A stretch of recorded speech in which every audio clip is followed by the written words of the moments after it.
Welcome, everyone, and thank you for joining us for today's NAC at Home program. My name is Nadine Heidinger, and I'm the Director of Communications at the National Arts Club.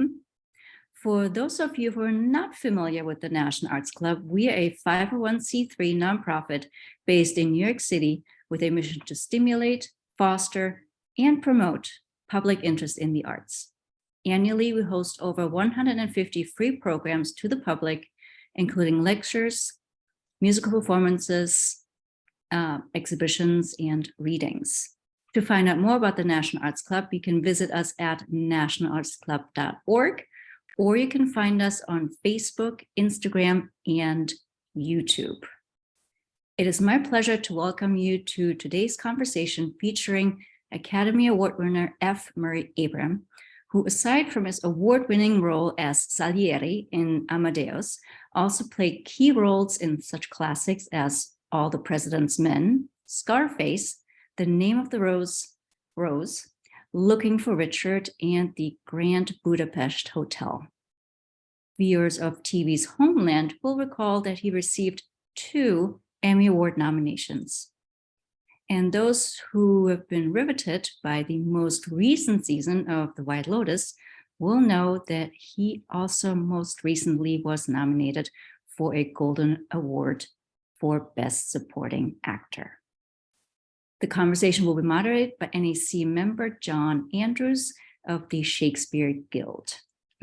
Following the conversation will be a brief Q&A, so please feel free to use the Q&A function for any questions you might have.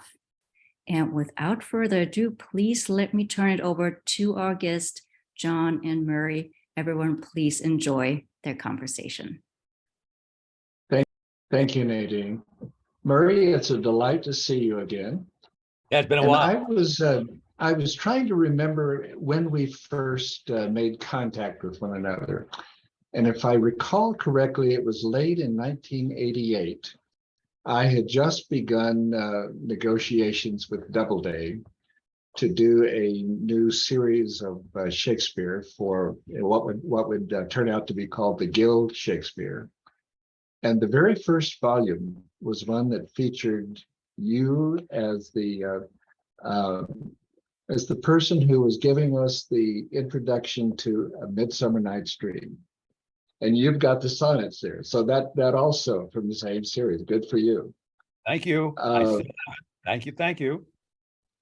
And what I particularly liked was that here you were, somebody I thought of in terms of classic roles, such as the Salieri that you had done. And I had no idea that you had also had experience in Shakespeare. And here you were talking about how much fun it was to play Bottom in A Midsummer Night's Dream in Central Park. Well, and that was not the first Shakespeare you had done, was it? No. It was my introduction to Shakespeare was in high school with a teacher who introduced me to acting. It was Junior Caesar. Is that right? But we did, I did Malvolio, I did Lear. I've done a couple of other things. I'm not very good at talking about my past stuff. I'm sorry, I should have had a list here. But Twelfth Night, what would I have played in Twelfth Night? That wonderful, cross-gartered. Yes. Yeah. Anyway, I've done some Shakespeare, and I look forward to doing a little bit more. The problem with doing Shakespeare is that you fall in love with it, and everything that follows it is really second best. That's the problem. Mm-hmm. But you handle that very well. Now, you grew up in El Paso. I gather you were born in Pittsburgh, and you must have been very young when your family moved to El Paso. Am I right about that? I'm just a kid. And I grew up in El Paso on the border with a Mexican Tex-Mex accent. And we had nothing to do with literature in my family. It was a very hard-working, blue-collar family. We were taught to work, and we did. I worked in a garage, and then I horsed around. I became a kind of a small-time hoodlum. And then when it came time to leave high school, I thought, I got to get out of here because I wasn't going anywhere. And my teacher said to me, try this. Can you imagine? I don't know what she saw in me because I was a bum. I was no, and it changed my life. So my teacher saved my life, and I became an actor. I won a contest. I won a scholarship to college, and that's how that launched my career. Yes. And I think you went to Texas Western, as it was then known. Am I correct about that? Yeah, the scholarship was for that school for $100. $100. That must have carried you a long way. The good old days. That's the way it should be, Anyway. Yes. And what followed? Did you know almost immediately that you were destined to be an actor? As soon as I stepped on the stage, I knew where I belonged. Is that right? I was completely comfortable. I've always liked telling jokes. Maybe that was the source of it. Jokes are kind of a little play.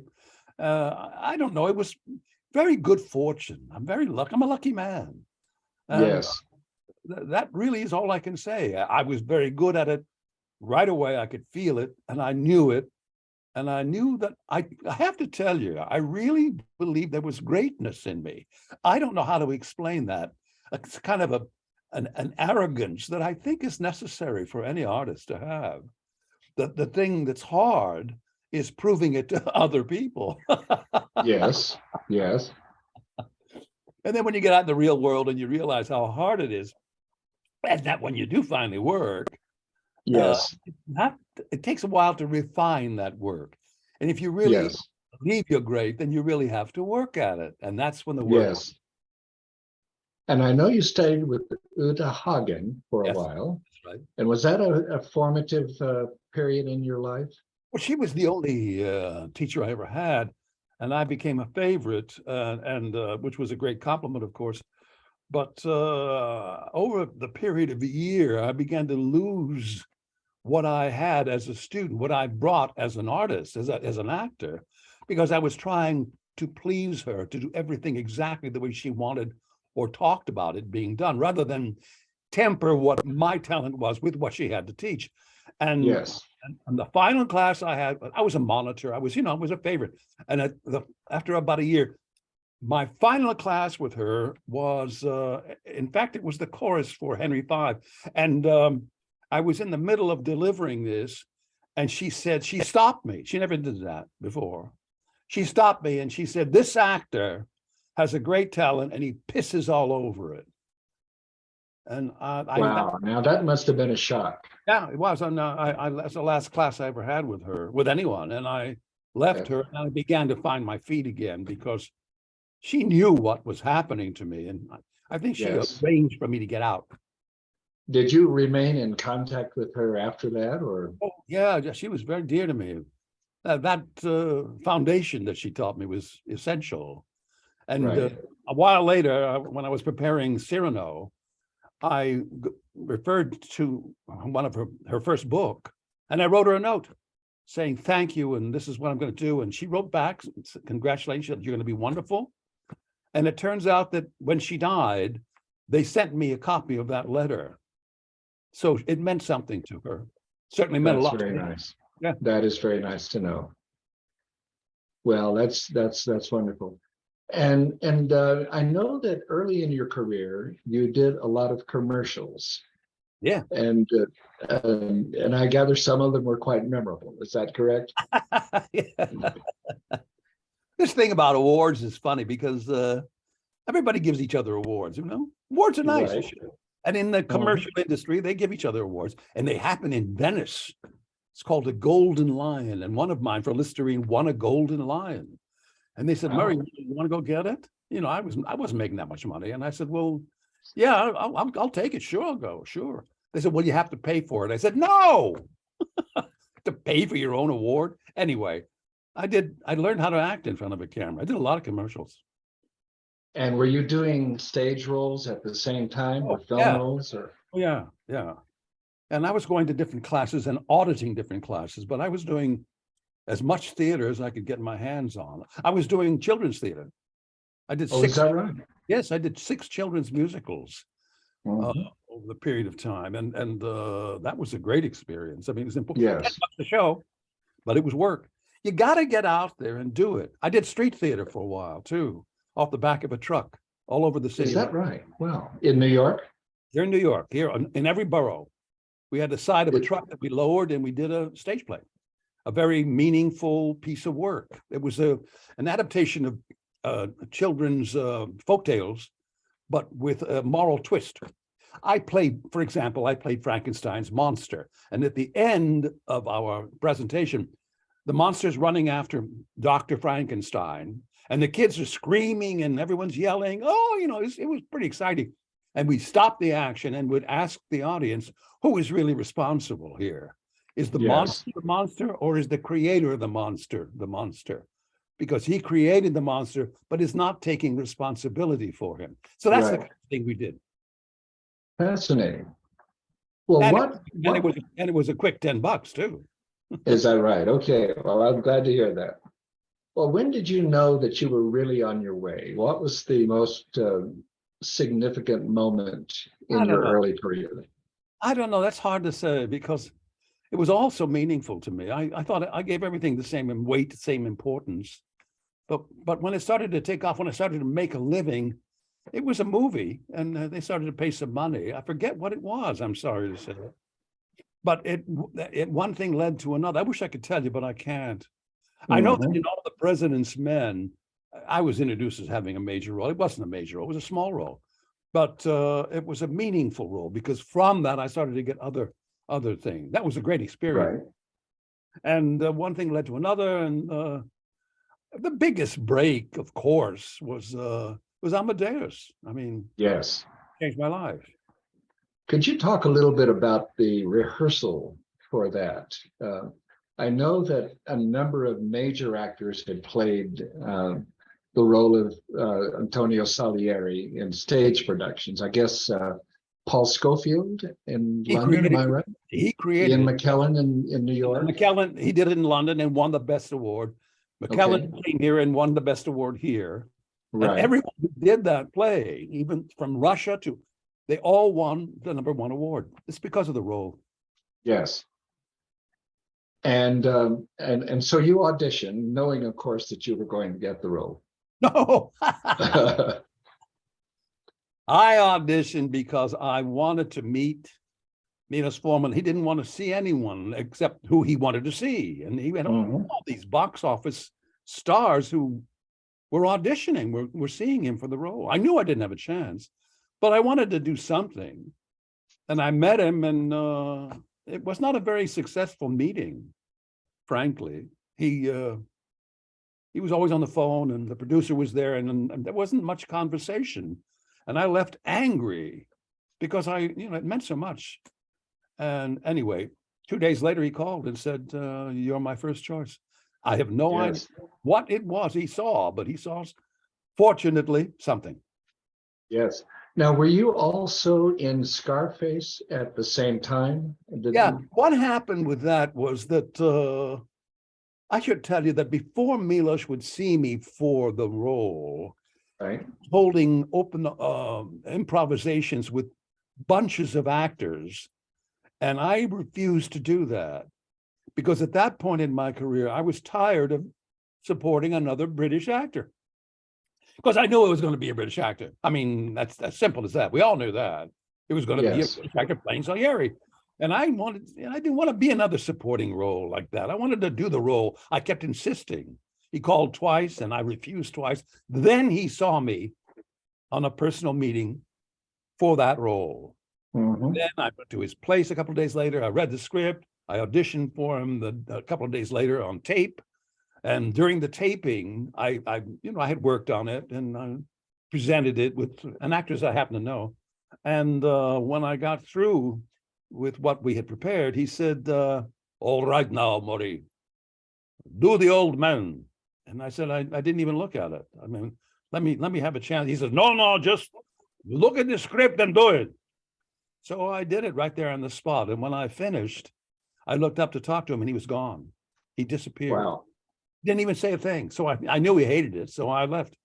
And a couple of days later, he said, "I wanted you for the role." Anyhow, that's the story. I think it's important to know that because it's kind of a mystery to me too. But I did insist. That's what I wanted to do. And I got it. But at the rehearsal. It was funny. The negotiations took so long. The producer was a tough negotiator, really hard. I mean, a long time. After I met Peter Shaffer, he said fine, and the producer said fine. Then they started talking money, and all this time, I was invited to be part of Scarface, and Brian said, Murray, I've got to have an answer, you know. I said, well, I've got this other, this other thing. He said, what other thing? And I said, it's Amadeus. He said, well, I'll wait, but not for too long. So finally, I had to take it. I mean, I have a family.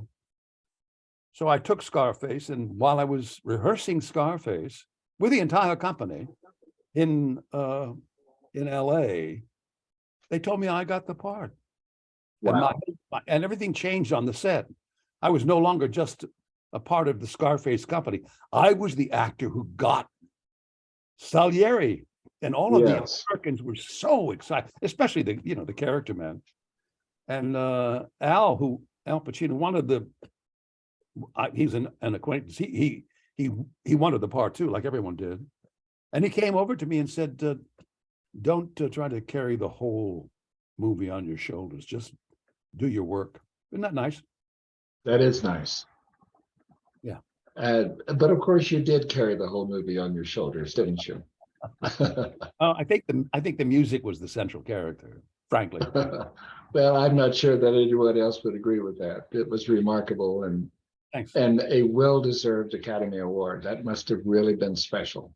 Well, my wife and I had gone through a lot together, and she was there for it, and we did it. It was a wonderful moment. I mean, yes. What are some of the other points in your career that you see as really significant in your development? What I teach from time to time, and I've always, one of the things I tell my classes, do the great parts. There's a reason that they're great, and you could only find out by doing them, and you can only really understand Shakespeare as an actor by doing it. You got to get up, even if it means working someplace for nothing. You've got to do Lear. You've got to do the great parts. You've got to do Oedipus. You got to feel like, I mean, you got to understand why that play has lasted for 2,500 years. Right. That's what that's what I started to do, and that's what I began to learn is my shortcomings as an actor. I mean, you do something like Lear, you understand that you have to do a lot more work than you usually do. Yes. And it's not just with the language; it's physically. You have to dedicate yourself to it, and that's when I began to really understand what it means, what it takes to be great. Because you can't just say it. You can, but you know, to make it happen. I mean, you try to do Hamlet and see what it's like. See what those words do to you. So when I began to do those, and Chekhov was very important. Yeah, I think I discovered a very important lesson. I won't go into it about acting from the Seagull, and later from Uncle Vanya. But he was essential in my development. But it's always been the theater where I've developed and understood who I am as an actor.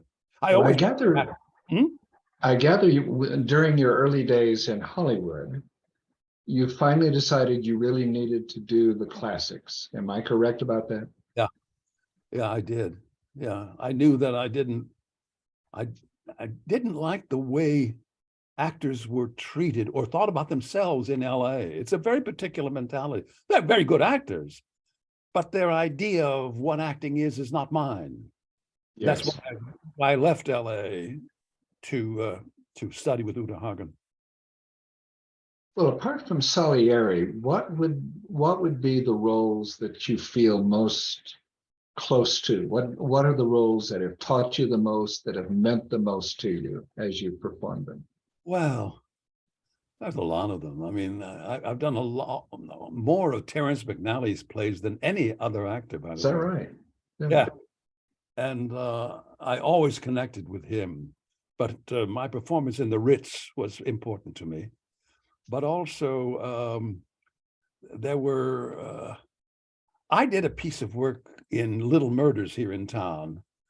And it was a very important thing. It was like a monologue. I found out something about myself there.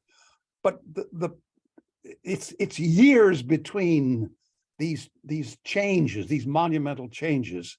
And the only way to discover it really is to continually work and work. I keep saying work. It's for me, it's play.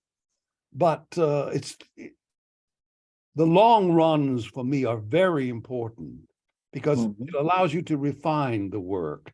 There was a line, well, of course, Roy Cohn was a great performance, frankly. It was one of my best. It took a while to find him. But I think that Shylock. That was in Angels in America? Yes, yeah. But Shylock is I think my greatest performance ever. I loved my Lear, by the way. I did too. But I did. But I really loved Shylock. He meant so much to me.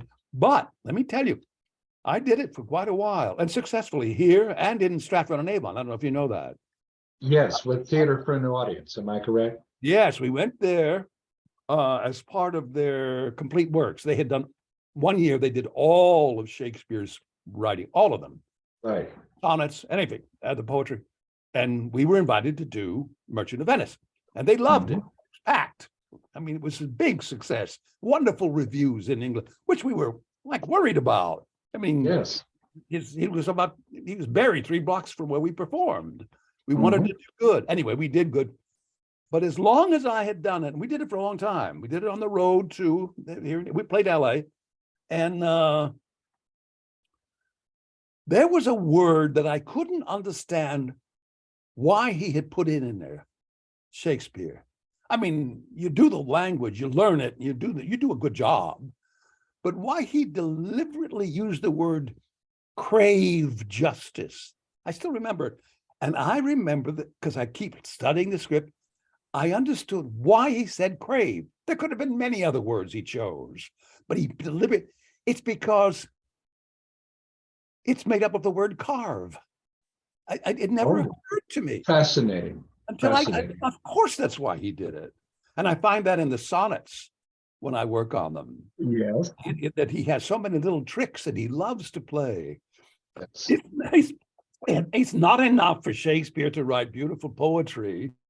He has to have other little tricks that he plays to keep himself interested in the spelling of words, in the arrangement of them. But also, it reminded me of Leonardo da Vinci. It's not enough that he was a genius. He had to write backwards. I mean, to keep himself interested. Isn't that funny? That is fascinating. Have you shared that with others? I think that is a fascinating way of interpreting that moment in the play. It certainly had never occurred to me. Had it occurred to anyone else, as far as you know? I don't know. I've never discussed it really, except with you and a few other friends, but maybe I should write it somewhere. I think you should, because I think you've made a discovery.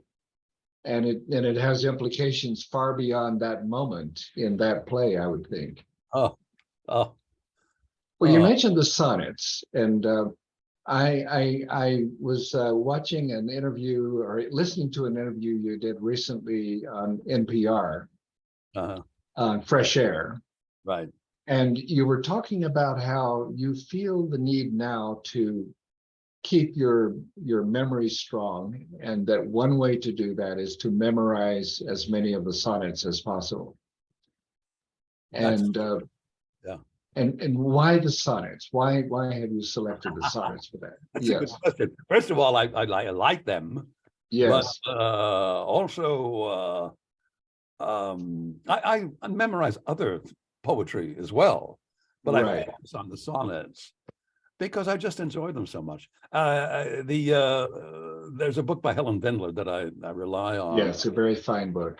Yes, and she opened my eyes to so many things about it. But I choose the sonnets because, first of all, they're short, they're concise, they're 14 lines long, and it informs the rest of Shakespeare when I work on it. Yes. It informs it by his use of the language, his knowledge of that, and his enjoyment of the language. Right. And he's the best. I think Elizabeth Barrett Browning's sonnets from the Portuguese is not far behind. It's wonderful. Right. But if you just feel like muttering to yourself and going over something for the fun of it while you're, I don't know, on the subway, on the bus, you go over a sonnet and it's there. Do you have a favorite sonnet? Oh, not, I have several. Don't ask me to do one because I will. Yes.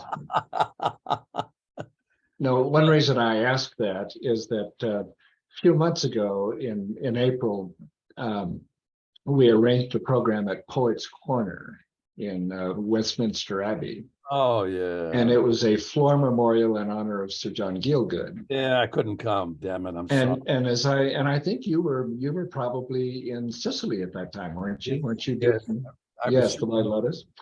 Well, it turned out one of the things we wanted to do was to include a short reading from Shakespeare by Judi Dench.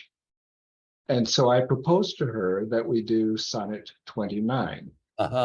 Knowing that that was her favorite sonnet. She had mentioned that in an interview I'd done with her a couple of years earlier. What I didn't realize was that it was also Gielgud's favorite sonnet. Really? And it had to do with the fact that shortly after he was knighted, he was arrested for solicitation.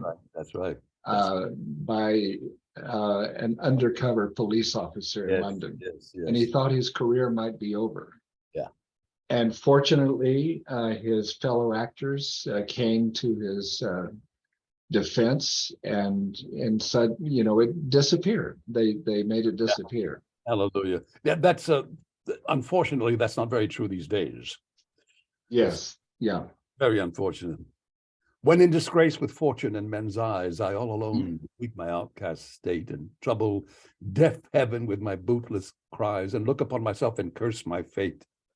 Wishing me like to one more rich in hope, featured like him with friends possessed, like him with friends possessed, desiring this man's art and that man's scope, with what I most enjoy, contented least. What a wonderful line that is. Yes, it is. And then that triumphant couplet that ends it. It's really wonderful, and you can see how it would have meant so much to Gielgud. Oh yeah. In view of what had happened to him. Yes. Yes. And so memorizing. I'm sorry. The rest of that sonnet is quite beautiful, isn't it? Yes, it is. It really is. Yes, it is. Yeah. Yes. But then, thoughts, man, and then my state, like unto the lark at break of day arising from sullen earth, sings hymns at heaven's gate. Very nice. I've remembered such wealth brings that then I scorn to change my state with kings. Yes. How can you beat that? Absolutely. Absolutely. Yes. Well, now, tell us a little bit about what it's been like to do the series that everyone has been watching recently about the White Lotus. Well, now I guess the first season was filmed in Guam. Am I correct about? Not Guam, but Hawaii. It was excuse me? Hawaii. In Hawaii, yes. And then the second season was filmed in Sicily. Right. And where will the next season be? Do you know yet? I think they're talking about Japan, and I don't imagine my character will reappear. Oh, surely they can imagine going forward without your character. Oh, thank you very much. But they said the same thing about Jennifer, and I can't imagine them without Jennifer, but she's not going to be in it. Is that right? Yeah. Yes. Yeah. Unless she comes back as her twin sister. It was the best job I ever had, finally. Yeah. The most fun. Well, I'm delighted to hear that. And what haven't you done that you would really like to do? Is there anything that is on your wish list of unfulfilled desires? I don't know why I keep avoiding the Tempest. I've been asked to do it, but I keep stepping aside from it. I don't know why. I'd like to do Lear one more time. Yes. While I have the strength. I would like to come and take you up on your offer to do it in your theater. We would love that. I'm going to do it soon. I'm 83, you know. Yes. So you've resisted doing Prospero, but you don't know quite why? Is that what you're saying? I don't know why I keep this. I'm not sure why. I was invited to do a couple of really terrific theaters, and I just kept saying no. I'm not sure why. Speaking of Gielgud, he thinks that was his greatest role. Yes, I think you're right. And I mean, I think you do wonderful. I studied his, when I was trying to get rid of my accent, I studied his recordings of his. I think I still. Yeah, Poet's Gold it's called. Yes, wonderful. Ancient thing. Him and Olivia, I worshiped them. And then along came Marlon Brando, and then everybody vanished. Well, there's a lot of Brando in your work, I think. God bless you for that. But he did Shakespeare pretty well. I thought in Julius Caesar he was quite good, quite wonderful. Yes, absolutely. And I think Gielgud probably was very helpful to him when it came to doing Shakespearean verse. Yes. Yeah. Well, so what else is on the menu for you? What have you not done that you really want to do? I suppose I want to make people laugh. I lost my wife a little over 2 months ago, and yes, I'm so sorry about that. I don't want to go. I mean, what I'm saying is that I want to do some funny stuff. I want to get away from that because she, 62 years is a long time. But when you ask me if I would do a sonnet, the first one that leaps to my mind is "When to the sessions of sweet silent thought." And I can't do that without breaking down. But that is my favorite sonnet. Anyway, that's why I hesitated. But I want to do funny things. I was scheduled to do 4 theater for a new audience. The Chairs, UNESCO's The Chairs. We had planned to do it, and it was canceled because of the pandemic. And we were going to do it at the end of this year. It was all set up, and my wife died, and I realized I couldn't do that play because the husband and wife suicide at the end of it, and I just couldn't face that. Yes, I understand. So I backed out. I think I lost a friend, but I can't do it. Anyway, I want to do some comedy. I'd love to do some original comedy. All right, let's hope somebody is listening here. How about a good Molière farce? What do you think? Oh, that sounds good.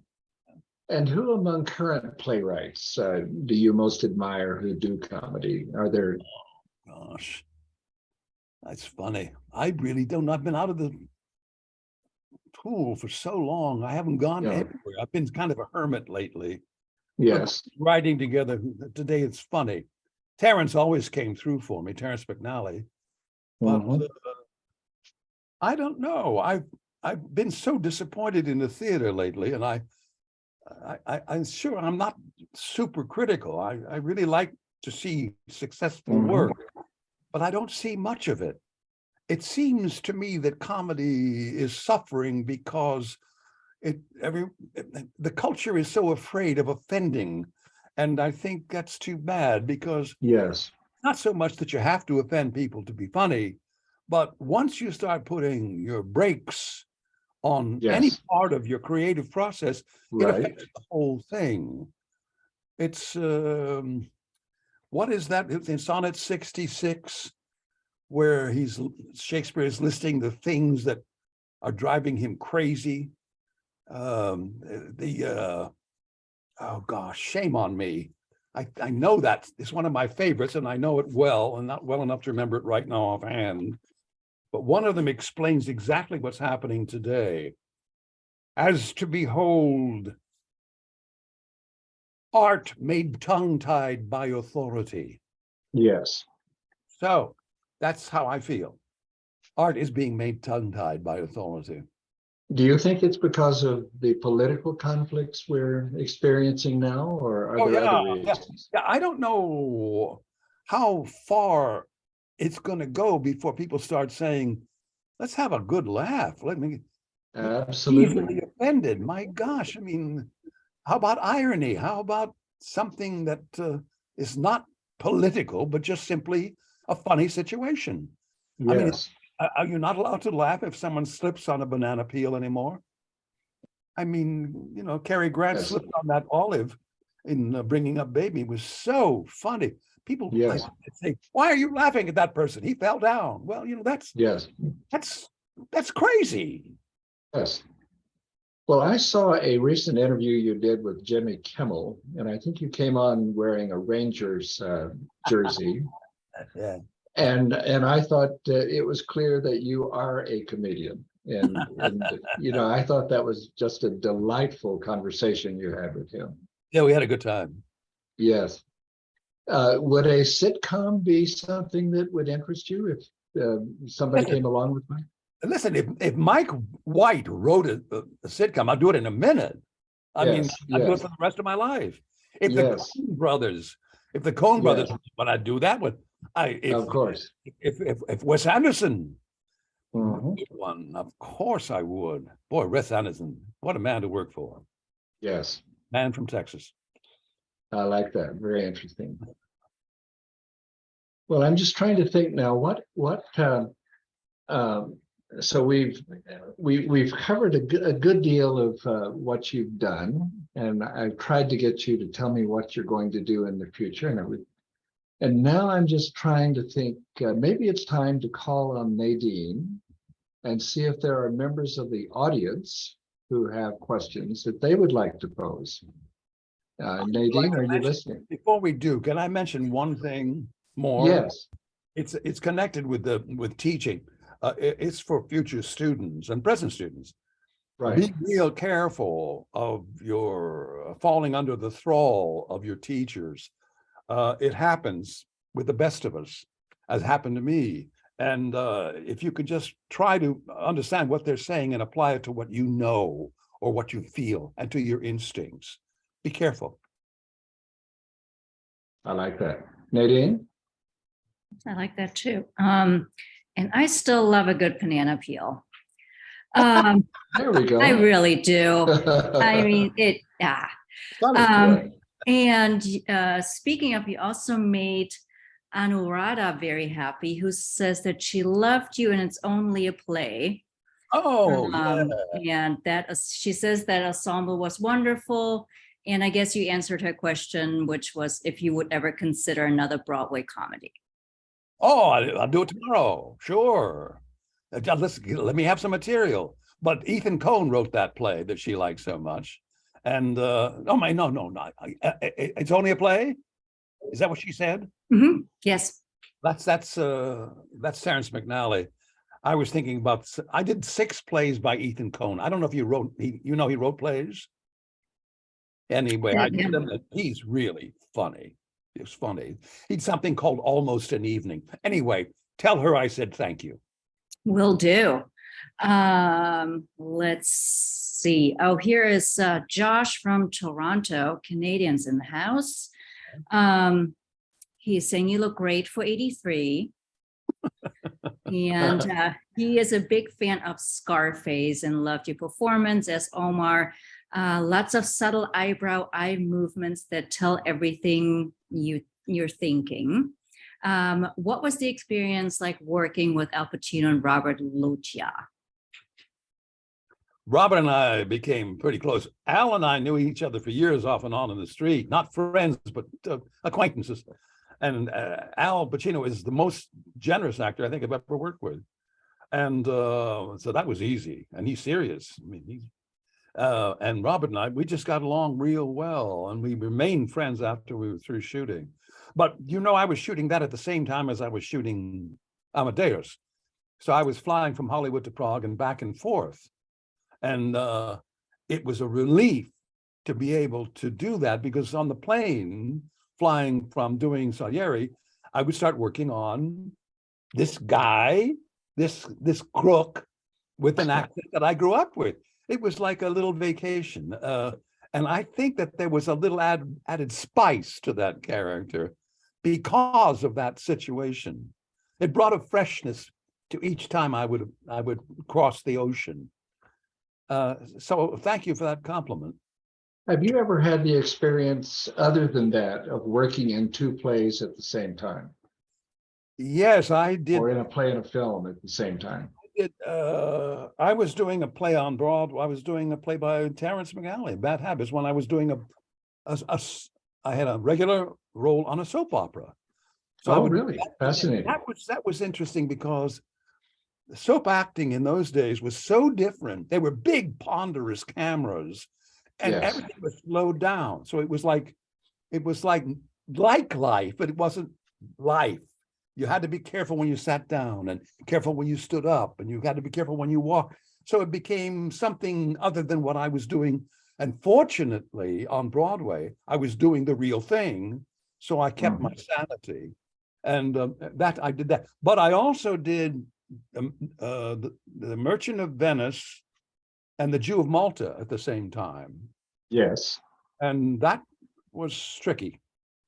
Yeah, those are compatible plays in a lot of ways. Yeah. But it sounds as if what really works is to have things that are very different that you're doing at the same time. Is that correct? That's exactly why it was no problem for me to do Salieri and then jump to do this killer. Yeah. It was easy because they were so different. But also, actually, the Jews that I played in the Jew of Malta and the Merchant were quite different. And I think, didn't Merchant grow out of the Jew of Malta? I think it may very well have, yes. Yeah. It was thrilling. It was an actor's dream, frankly. Yes, yeah. Nadine? Yes, another question from Sydney. Have you ever auditioned for a role that you were glad to not have booked? That sounds like an actor talking. Isn't that an interesting question? Yeah, actually, I did. When I went to see the person who did the part, he said, "Murray, this is the worst experience of my life." And I said, "Thank you." Thank you for doing it for me. I can't remember what it was, but I remember distinctly that feeling, because you hate to lose anything. And that, in that instance, I didn't mind. There are some things that I did get that I wish I hadn't after I got them. I'll tell you that. There are some things that just don't work. I mean, I hope every actor who's ever done it will be willing to admit that when you're bad, honey, you know you're bad. And you still have to get up in the morning and do it 8 times a week. You think, okay, I'll try it this time. I'll try. And it doesn't get any better. Sometimes you just miss. It's a hard thing to admit. So we're jumping between projects a little bit. Going back to Amadeus, Laura from Ottawa, really huge Canadian Hello, Canada. contingency here. That's fantastic. Hello, Canada, indeed. So Amadeus was one of her favorite movies, and her absolute favorite scene was when you were looking at the manuscripts Constanza brought you and hearing the music. How did you manage to have the perfect facial expressions while reading them? Can you read music, or did you have some image in your mind? Your performance was magnificent. Thank you. But I don't read music. I act like I'm reading music. But what I did was I had the music in a bug, it's called, in my ear. And I was simply responding to the music. And if you can't respond to that music, you better get out of the business, baby. It's like having those wonderful words that Peter Shaffer wrote. You know, I'm giving all of this. I'm not self-effacing. I am proud of my work and proud of myself as an actor. But you got to give it to these guys. I mean, the music of Mozart and those words by Peter Shaffer, who was a musical scholar, by the way. He made his living that way before he became a famous playwright. I hadn't realized that. He really knew what he was talking about. That's why the descriptions are so rich, because he's not only a poet, he knows what he's talking about. So no, thank you for the compliment. It was easy. And we shot it in 2 takes, just like that. Was Peter Shaffer there for any of the Oh, yeah. of the rehearsals and so forth? Yeah. Yeah, he was there, but he had worked with in the adaptation for the screen version. He had worked for almost over 6 months intensely with Milos on the script, you know, making it right for the film. And in some ways it was more interesting as a film, but in other ways, because they boosted the role of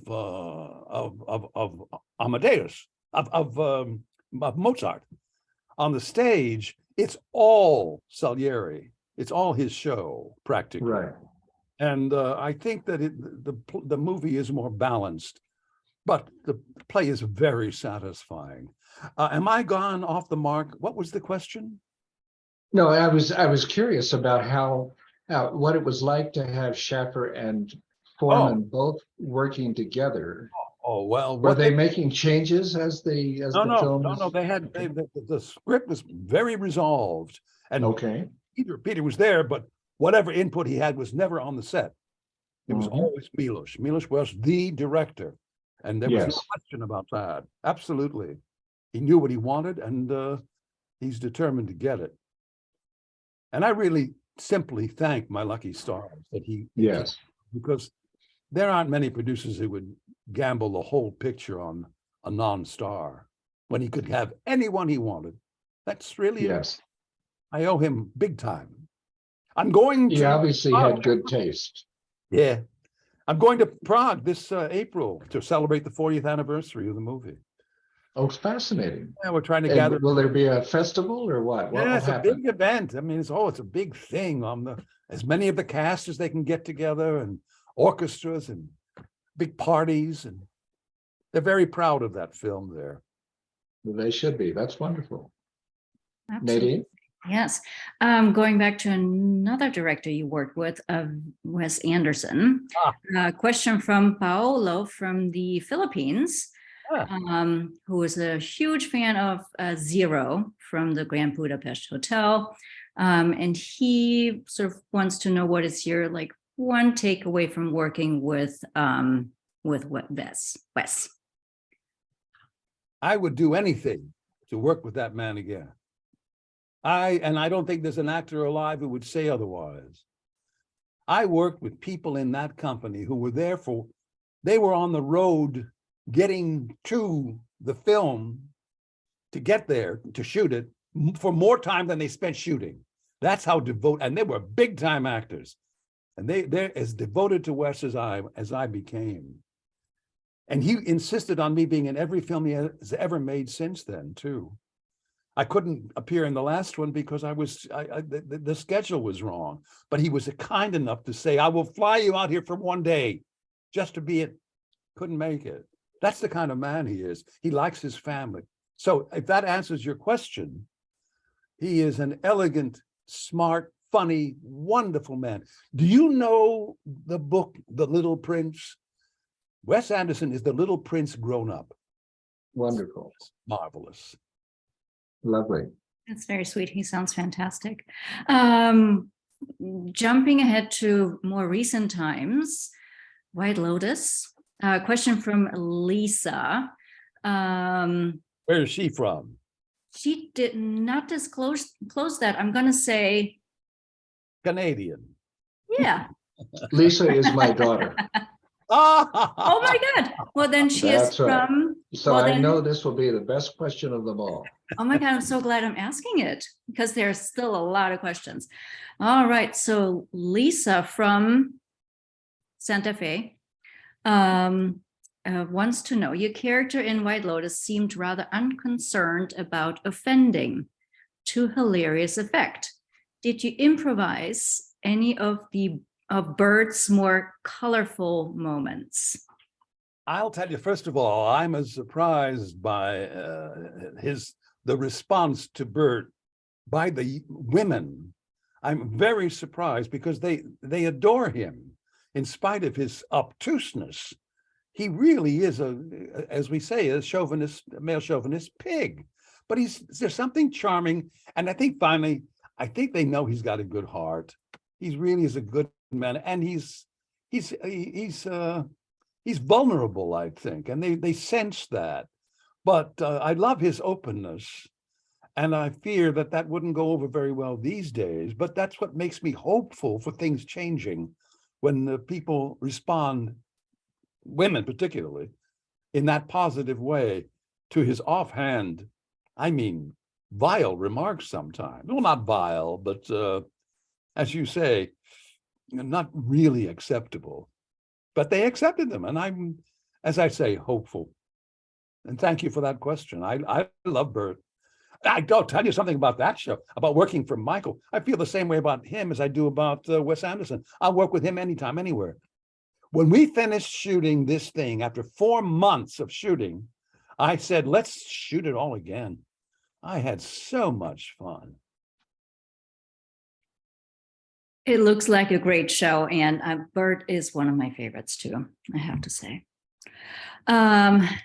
Let's do 2 more questions. And this is a question from another Lisa, who tells me that she is from New York City. Thank you.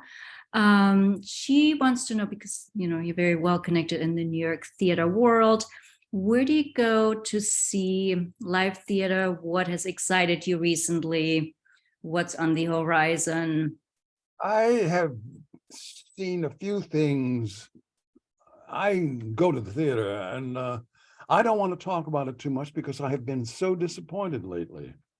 And as I say, I'm not too sure if it's the atmosphere that's preventing even better material from being written. That's too easy. That's off the cuff. But I haven't seen much that I like. I don't know why Brecht is not being done. I don't know why more Shakespeare's not being done. Molière is, gone. But I think there's a very popular production right now in town at the Irish Rep Theater that if you're looking for something to go and see that one, because there's a couple of really good actors in that play. It's Beckett, and Beckett at his best, I think. So yeah, there's some of your best work, I think, has been done with theater for a new audience. Yeah, with Jeffrey Horowitz and his directors. Definitely. Yeah. Anything coming up by any chance? Well, it was going to be The Chairs by UNESCO, but I had to cancel out on that.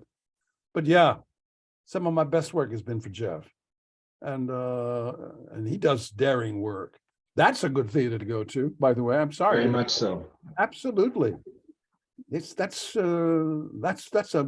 That's a dangerous theater. They put new work out there, and they put absolutely work that should be done out there.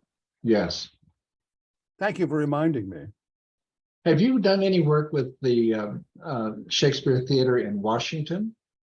That's where I was invited to do The Tempest. Years. And it's a good director and a wonderful theater. And I just said, no, I should have said yes. I should have tried just to see. Well, maybe you'll get another invitation. We'll speak to the management. Nadine? Yeah, there are quite a few invitations to come to various Shakespeare companies. There's one in Lenox, Massachusetts. There's one in Ireland. So I think your dance card is going to be quite full. As a final question, let's go back to Shakespeare from Jeff. Regarding the roles that you've played, did you find tragic, comedy, or epic the most important to your growth as an actor? That's a really good question, because I consider comedy as important as tragedy, as far as an actor is concerned. And my bottom, if you'll pardon my expression, was one of my very favorite roles. I just loved him. But my Merchant of Venice, my Shylock, was also one of my favorite roles. And I learned a lot from both of those. It's a different kind of thing you learn, though. What I learned from the Merchant of Venice was much deeper and richer, much more intellectual. And what I learned from Bottom was that comedy works. After 450 years, I can still make people laugh. And I have the feeling when I played Bottom, I promise you, that when he wrote that, he said, "This is for F. Murray Abraham." I like that. Oh, So- well, thank you. Yo, I'm sorry, go ahead. So you learn from them all, really, and the one balances the other. If you can, you really have to. You should try to do both. You do what comes along, but if you can arrange it, do them both and do film, because that you learn a lot from that too. In subtle terms. Do we have a few more minutes? Of course. During the pandemic, I was invited to do readings and via Zoom with different companies to help them raise money or to keep their audiences going. And I did quite a few of the sonnets for them, as well as some speeches from Shakespeare. And the sonnets that I did, that I thought I knew very well, when I did them for the camera, I had to tailor them for the camera. And I learned things about the sonnets doing it in a small way that informed the way I studied it when I did it in a big way. There are certain things, subtle things, that you can only discover that way. So if you have the choice, you should do them all and do them regularly. And it doesn't cost that much to get a camera these days. So if you're a student and you want to see what you look like on camera, get some students together, get a small, cheap camera and do it. I mean, it's very important to see yourself. I'm sorry, I'm lecturing. I don't mean to do that. Murray, do you regard the sonnets as mini dramas? Yes. Yes, indeed. That's how I learn them. They're not all mini dramas, but most of them are. Yes. And that informs me when I study the plays. Fascinating. Nadine? Great. No, I think that's a good way to close. You made me laugh, for sure. So thank you for that. It's been quite the pleasure. I will let John do the final words, but I want to thank our audience, almost entirely from Canada, I think, for joining us. This has been recorded and we'll be sharing that on our YouTube channel. The link is in the chat. And again, thank you so much for joining us from the audience. And thank you to Murray and John. This has been quite lovely. And I will like I said, I'll let John close the evening. It's been a pleasure. Thank you. I want to thank you. You have done a wonderful job hosting this, Nadine. Always a pleasure. Thank you. And thanks, Murray. See you again soon. Time to say goodbye.